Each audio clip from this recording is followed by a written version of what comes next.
பண்ணு கத்தாத நீ ஜெய் மாதிரியே கத்தனா ஜெய் முடியாம போது பாரு அது மட்டும் உனக்கும் கிருஷ்ணரின் முறியடிக்கப்பட்டது.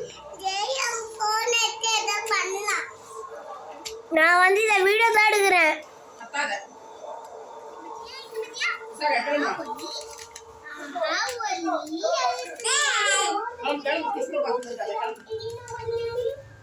இந்த நாள் உங்களுக்கு ஆபத்து வராது, பயப்படாதீர்கள். கிருஷ்ணரின் குடலோசை வானத்தில் இருந்த படைகளை பூமிக்கு இழுத்து வந்ததை கண்டு பிருந்தாவனவாசிகள் வியப்படைந்தனர்.